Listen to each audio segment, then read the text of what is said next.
የአፍሪካ ቀንድ እንዳይቀደድ የተሰፋ እንዳይጣመር የተቀፈደደ አካባቢ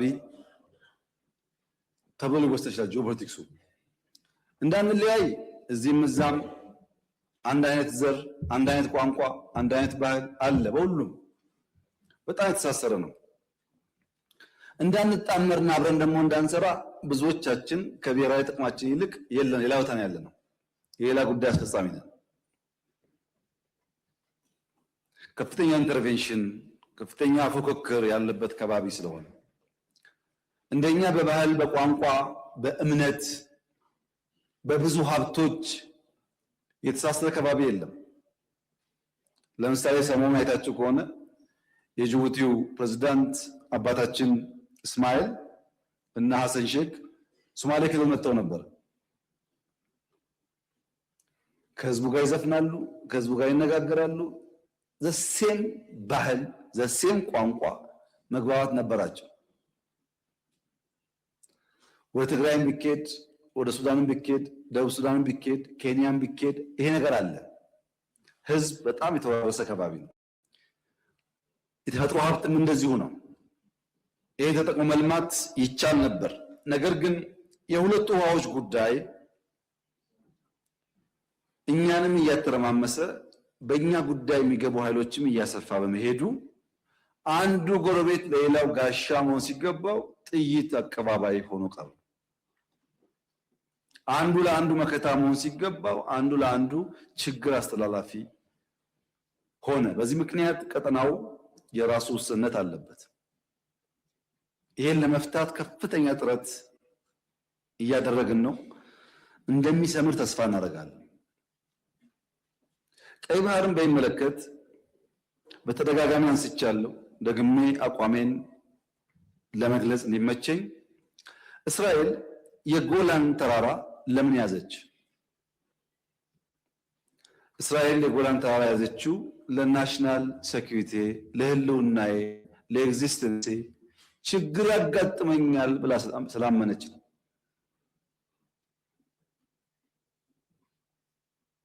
ኢትዮጵያ የባህር አክሰስ አያስፈልጋትም ብሎ የሚያምን አይገባትም ብሎ የሚያምን ሰው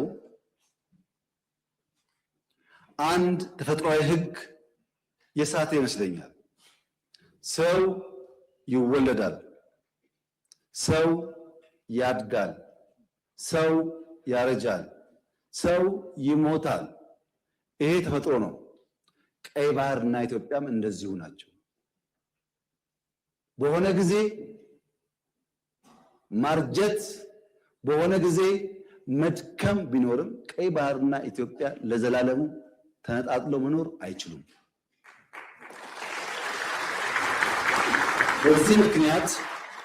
በዚህ ምክንያት በጣም ብዙ ስለቱ ከምጽዋ ጫፍ እስከ ሞቃዲሾ ጫፍ 5000 ኪሎ ሜትር ነው። በጣም ትርፍ ነው። ካለነው አካባቢ በላይ ነው ጥቅሙ። ከ5000 ውስጥ 20 ሚሊዮን ገደማ ሶማሌ፣ የተወሰነ ሚሊዮን ጅቡቲ፣ የተወሰነ ሚሊዮን ኤርትራ፣ በድምሩ 25 ሚሊዮን ገደማ ያሉት 5000ን ይዘውታል። 130 ሚሊዮን ህዝብ ያላት ኢትዮጵያ የጠየቀችው ግን 50 ኪሎ ሜትር ነው። ይሄ ፍትህ ካልሆነ ዓለም ላይ ፍትህ የለም ማለት ነው። የጠየቅነው ደግሞ ገለን ቀምተን አይደለም። የፈለገ ሰው በአፍሪካ ትልቁ ግድብ የኢትዮጵያ ግድብ ነው። ክብር ምስጋና የኢትዮጵያ ህዝብ ይግባና ትልቁን ግድብ ገምቶልናል። ከዛ 15-20% ሼር ወስዶ ለኢትዮጵያ አክሰስ መስጠት ይቻላል፣ በቢዝነስ ህግ ማለት ነው። የለም ግድብ ከበደኝ ከተባለ በአፍሪካ አንደኛው የአየር መንገድ የኢትዮጵያ አየር መንገድ 5-10-20% ተወስዶ አክሰስ መስጠት ይቻላል። ያ ካሁንስ ሊዝ ይቻላል። ያ ካሁንስ የላንድ ስዋፕ ይቻላል።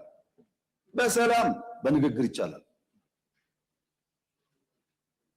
የኢትዮጵያ መንግስትና ህዝብ ቀይ ባህርን አክሰስ ለማድረግ ሰው ልግደል አላለም ያለው። ባካችሁ ናቹራል ነገር አይደለም እየሆነ ያለው፣ አያዋጣም።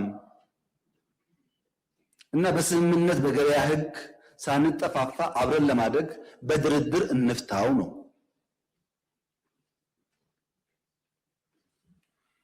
ይህን ጉዳይ መቀበል የጊዜ ጉዳይ ካልሆነ በቀር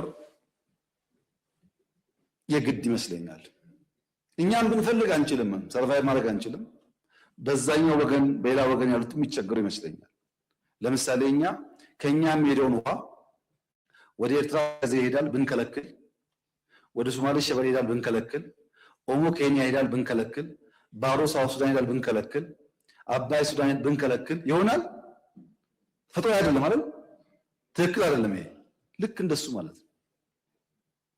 እንደሱ ማለት ነው። እኛም ማጋራት አለብን፣ እነሱም ማጋራት አለባቸው። እኛም ማገዝ አለብን፣ እነሱም ማገዝ አለባቸው። ተያይዘን ማደግ አለብን። ይኸውላችሁ የተከበራችሁ ምክር ቤት አባላት፣ አሰብ ላይ የኢትዮጵያ መንግስት ፖርት ገነባ፣ ኤርፖርት ገነባ፣ መንገድ ገነባ፣ ሪፋይነሪ ገነባ እና ተጋጨን። እዛ ቀረ ሀብቱ። ስንታረቅ ኤርትራውያን ከ20 ዓመት በኋላ መጥተው በኢትዮጵያ ፍርድ ቤት ቆመው ቤቴን መልሱልኝ፣ መሬቴን መለስልኝ ብለው ወሰዱ። ለምን? ታረቅና። በግለሰብ መጥተው ያኔ የተባበሩ ኤርትራውያን ቦታቸውን ንብረታቸውን ወሰዱ። ታዲያ የኢትዮጵያ መንግስት ሪፋይነሪውን፣ ፖርቱን፣ ኤርፖርቱን ቢወስድ ከዚህ አንጻርስ እንዴት ነው የሚታየው? ኢትዮጵያን ማንም አቁማት አያውቅም፣ ማንንም አያቁማት። ይሄ የማይሆን ዝም ብሎ ባዶ ፍላጎት ነው። ሮንግ ኢንቨስትመንት ነው። በነገራችን ላይ ኢትዮጵያን መጉዳት የሚሹ ሀገራት ቢያንስ ኢትዮጵያን ጎድቶ ትርፋማ መሆን አሸናፊ መሆን አይቻልም። ይህ ሀገር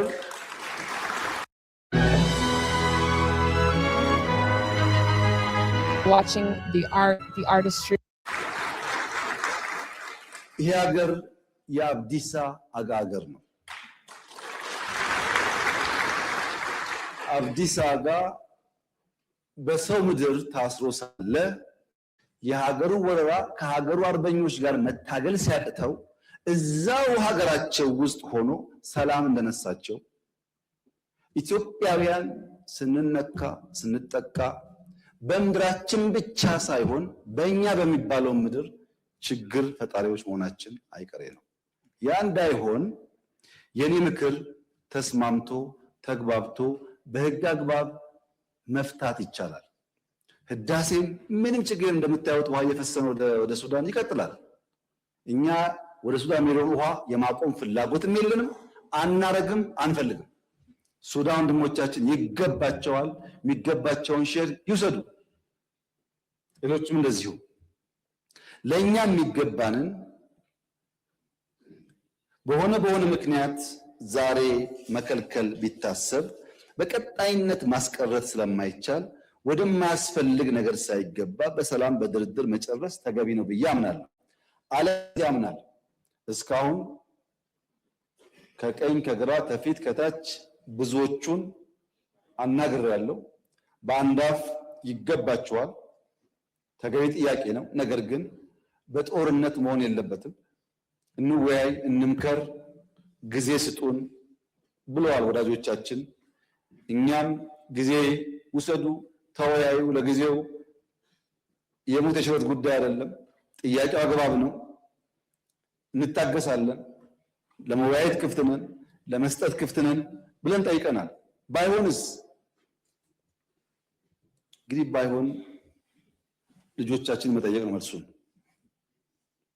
ልክ ቅድም ሰው ተወልዶ አድጎ አርጅቶ ሞቶ እንዳልኳችሁ ነው። አይሆንም።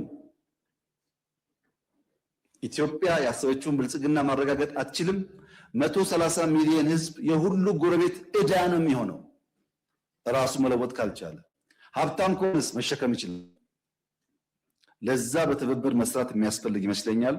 በዲፕሎማሲ ረገድ በጣም መልካም ጅማሮች አሉ። በሎ ኢንፎርስመንት ቁመና ግንባታ በጣም መልካም ጅማሮች አሉ። በናሽናል ኢንትረስት መግባባት ላይ መልካም ቁመናዎች አሉ። እነዚህ ጉዳዮች በጊዜው ፍሬ ያፈራሉ የሚል እምነት አለኝ። ለዚያ በትዕግስት በጥበብ በማስተዋል ኪሳራ፣ ግድያ በቀነሰ ባላስከተለ መንገድ በሰላማዊ መንገድ ለመፍታት ይሞከራል። በባሌም ሆነ በቦሌ እንደተባለው ግን አይቀርም ማለት ነው።